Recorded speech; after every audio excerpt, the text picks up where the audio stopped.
My name is Jesse Reichler. I'm a programmer at the donationcoder.com website and part of the team that brings you the Co-op for Two YouTube channel where we play and review board games. And this video is part of a series, a sort of behind the scenes series where we talk about the tools and the software we use to edit our YouTube videos. And in particular, I'm talking about another of the Adobe Premiere extensions I've written. This one is called PreFlight. It's open source, and you can find links down below, though donations are welcome to support the continued development of these tools. So I've just got a little video loaded up here. This was a video, rules video for Dune House Secrets. It's got a bunch of edits and overlays and graphics in it. Okay, and I'm going to load up the README will tell you how to install the extension, but I'm just going to load it up here. PreFlight. PreFlight is a term of art, sort of mirroring the pre-flight checklist that a pilot might go through, but in editing it would be used to describe the sort of steps you would do before you possibly automated checking you would do before publishing something or sending something off. In this case, the PreFlight extension that I've written is used to identify points of interest in your sequence, or in some cases all of the edits in your sequence, and help you quickly manually check them and make sure they look right. So I find when I edit,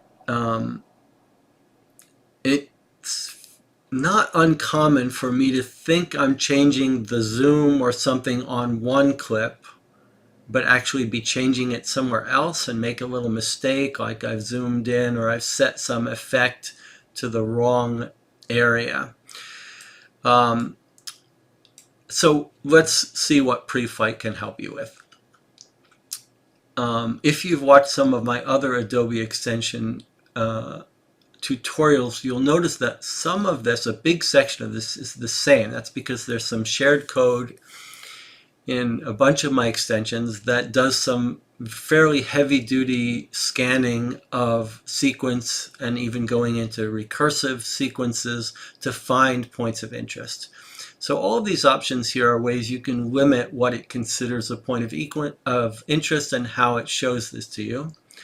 I'm going to not find all video clips in this case, but find all of these Mogert. Those are these animations, like if I put a overlay or I highlight an area, and then text and graphics, any markers I might add, and then any clips with special effects in them. I'm going to tell it to scan the sequence now. Let's see what it picks up.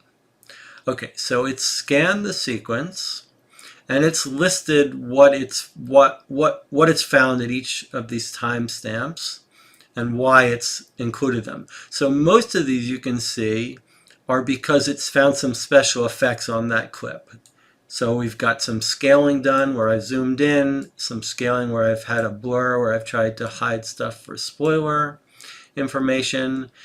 In this case, we can click on it to see it. In this case, I've got some overlaid graphics here with the tokens PNG image.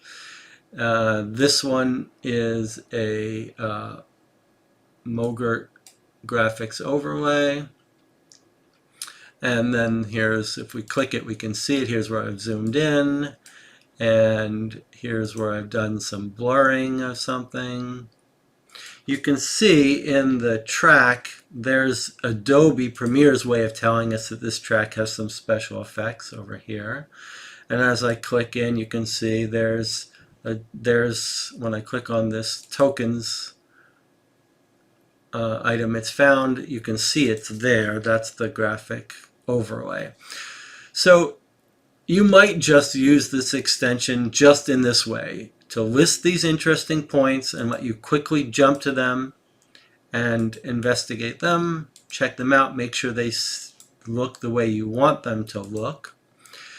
And you could collect this, you could check this midpoint marker, and I'll rescan, so that when you click these, it jumps in the middle of the clip. This is useful for these mogurts that don't start right if you don't see them in the beginning, but you see them a little bit later in. So you could look at these. You could use this extension just to give you this list. So you could jump around to these interesting points where you're doing some special thing and make sure they all look the way you expect them to look.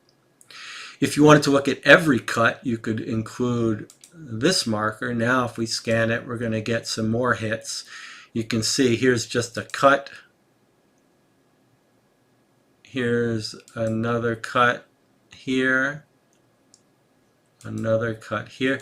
These are cuts that are being found because of this recursive. Let me turn that off and scan this again. Okay. Oh, it's because I'm on midpoints. Let's get rid of midpoints. Okay, so here's a cut. Here's another cut. Here's another normal cut. And another one. So if you wanted to check all your cuts, you could include this video clips here. Okay, now the other thing though you can do is you can have the PreFlight tool actually play a little bit before and after each point of interest so you can check it out manually. So I'm going to say preview the next one. It's going to start Dune House Secrets. So it just gave me a little bit of snippet around this point, which is the start of the video. This controls, here I'm saying I want a second before the point of interest and 2 seconds after it, and you could change it to preview at double speed if you wanted. So let's look at this clip. We'll say preview the next one. Cover check. It's an evolution of the detective And the next one. in which of 4 roles to play as, and which will simply Next of one. tokens, spice, water, weapons, and subterfuge. Next one. Token type. The campaign is divided into 4. Next one. At the start of each game, players listen to an introduction Next website one. and read a sheet So you which see contains what's special happening. instructions, It's letting you quickly provides some check if additional all background your cuts information, as well as a and all during of each your game, edits players will have a limited look amount right. This is of actually growing quite pool useful of potential for, leads the players in may this choose case from. I'm not cutting between Points angles players will have available that to much, spend so on it's upgrades not at the end that useful, chapter. but you can imagine If if the you're consequence cutting track between reaches the end multiple camera angles. to watch a short video that provides a piece of evidence or some background information. At the end of each game, We when could players change run out of this time, preview speed to double speed. they will return to the app to answer a multiple choice question. Okay, and there we are. We've checked through all of them. And you could, in fact, have it show you them all. So let's see what that looks like. Dune House Secrets is an app-based narrative story game. Cover check. It's an evolution of the detective in which of 4 roles to play as, and which will the tokens, spice, water, weapons, and subterfuge. Token type. The campaign is divided into 4. At the start of each game. So there you have it. If you've got lots of edits, especially if you're switching between camera angles, or maybe you're trying to cut to get rid of certain content, and you want to make sure before you publish something that all your cuts look reasonably good, and you've got a long video, sometimes it's a real pain to have to watch the whole thing through. So this lets you just watch those interesting moments where there's a cut or a special effect or a graphics, and then you can just quickly scan those and verify that the edits look good before you export. Hopefully this is useful to you. If you have any questions or comments, you can ask and I'll try to respond, and I'll see you on the next video.